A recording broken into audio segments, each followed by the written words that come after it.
What if I told you that heaven isn't just one endless church service? And, it's definitely not a place where people just float around on clouds plucking harps forever. A lot of us hold this surprisingly quiet, still, and honestly kind of boring image in our minds when we think of eternity. But as we're going to explore today, the biblical text paints a completely different, deeply vibrant picture. It details a realm that is absolutely full of life, purpose, joy, community, and incredibly meaningful activity. It isn't a place where time just slowly drags on, but rather it's where life finally becomes exactly what it was intended to be from the very beginning. So, if we completely strip away all that pop culture imagery, the clouds, the harps, the static waiting around, what's actually left?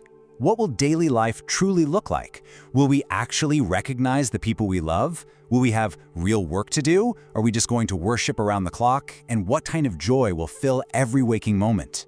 Well, the answers found right there in the text might profoundly surprise you. Which brings us to Section 1, the myth of boredom. There's a pretty stark contrast between human imagination and the biblical text. On one side, we've got pop culture heaven. It's quiet, still, boring, floating on clouds. Honestly, it's an existence that sounds a little exhausting in its monotony. But in sharp contrast, the biblical heaven is heavily characterized by life, purpose, community, and meaningful activity. The text describes an environment entirely designed for human flourishing where our deepest capabilities are finally activated, not put to sleep. Moving right into Section 2, complete and unimaginable joy. Let's take a really close look at the specific language used in Psalm 16, verse 11. It says, "In your presence there is fullness of joy, at your right hand are pleasures forevermore." I want you to focus on that phrase right there, fullness of joy. We're not talking about temporary happiness here. We aren't talking about those fleeting moments of relief squeezed between long struggles. The text describes a complete, overflowing experience. Down here on earth, even our absolute happiest moments are usually tinged with worry, a bit of pain, or that underlying fear of losing what we love. But this text, it describes an existence where that underlying dread is entirely removed. And we see exactly how that dread is removed when we look at the book of Revelation, chapter 21, verse 4. The text explicitly states that earthly pains will be completely eliminated. No death, no mourning, no crying, no pain, and absolutely no anxiety. It reads, "He will wipe every tear from their eyes." Just imagine for a moment, a world where anxiety simply does not exist. There's no sickness, no broken relationships, no gnawing fear about what tomorrow might bring. Daily life is lived in pure, undisturbed peace. It's the exact kind of profound peace that humanity has literally been searching for since the very beginning. Now for Section 3, God and reunited loved ones. Perhaps the most incredible relational truth presented in the biblical text is that we'll live directly in the divine presence. On earth, human connection with God is described as real, sure, but fundamentally limited. People pray, they worship, they seek, but they don't see face to face. Yet the pivotal shift is found in Revelation 22, verse 4, which says, "They will see his face." The creator of the universe will no longer feel distant. That presence will literally surround everything. Daily life will include walking, talking, and experiencing love in a way we can barely even comprehend right now. This is framed as a full restoration of humanity's original design in the Garden of Eden, a close, completely unhindered relationship. And this deep connection extends to human relationships as well. A question so many people ask is, will we actually recognize our loved ones? Well, the biblical text strongly suggests that individual identities are perfectly retained. We get two really key examples of this. First, in Matthew 8:11, Jesus describes people gathering together in heaven to sit with Abraham, Isaac, and Jacob. These historical figures are still recognized as distinct individuals. Second, over in Matthew chapter 17, during the Transfiguration, the disciples immediately recognize Moses and Elijah, even though they had never actually met them before.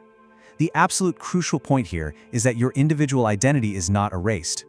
And because those identities are retained, it means that reunions with our loved ones will be very real.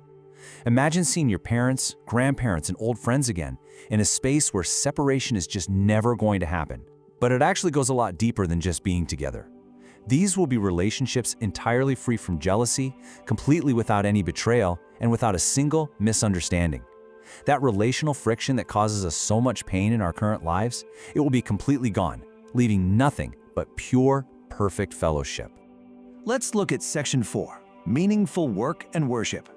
Another major surprise a lot of people discover in the text is that heaven actually involves active responsibilities. God created humans with this innate, built-in drive to create, to build, to lead, and to serve. In Revelation 22:3, the text says his servants will serve him. And over in Luke 19:17, there's even mention of faithful servants being given authority over cities. But the nature of that work shifts dramatically. As we all know, earthly work is exhausting, it's stressful, prone to failure, and often just plain unfair. Heavenly work, by contrast, is joyful, purposeful, deeply meaningful, and completely perfected. That human drive to achieve and build doesn't disappear at all. It's simply restored and completely stripped of all frustration and stress. And right alongside all this meaningful work is worship. But again, we really have to discard our earthly preconceptions here. Heavenly worship is not some forced, repetitive singing. In Revelation chapter 7, John describes a massive, incredibly diverse gathering from every nation praising together.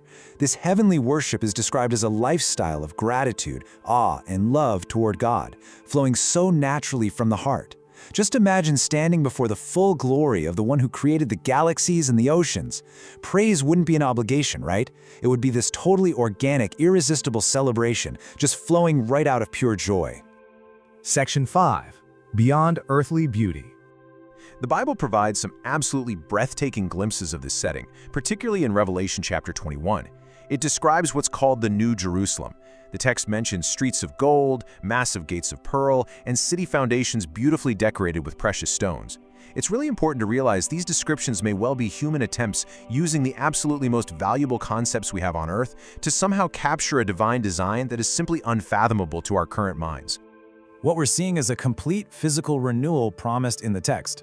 Our current Earth is marked by corruption, decay, and darkness, much like a cracked, dry desert. But the restored creation is fundamentally different. Nature is completely renewed. The text describes a world with light without darkness, a realm completely untouched by corruption, or that slow, inevitable march of decay we see down here. Every single detail of this environment is said to be designed by God himself, creating an entirely restored natural world for humanity to finally inhabit. And our final section, Section 6, the promised home. So when we put it all together, the biblical concept of heaven is the ultimate restoration. It's characterized by perfect joy without even a trace of sorrow. It involves living openly in the divine presence. It promises real, literal reunions with retained identities. It offers a life full of meaningful purpose and work alongside organic, natural worship, all set within a landscape of breathtaking, uncorrupted beauty. Simply put, it is the exact life that humanity was meant to experience from the very beginning. And the most amazing part of this textual blueprint is that it isn't just presented as some distant, abstract philosophy. It's presented as a concrete, personal invitation.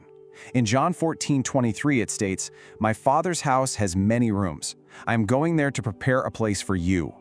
For those who trust in this promise, this vision of heaven is not just a hopeful wish, it is a guaranteed, lovingly prepared home. Which leaves us with a quiet, profound question to really reflect on today. If eternity isn't just an endless, boring wait, but rather the ultimate, perfect realization of everything beautiful we strive for, are we ready for life as it was originally intended? Take a quiet moment to think deeply about what stepping into that fully restored, purposeful existence will truly mean for you.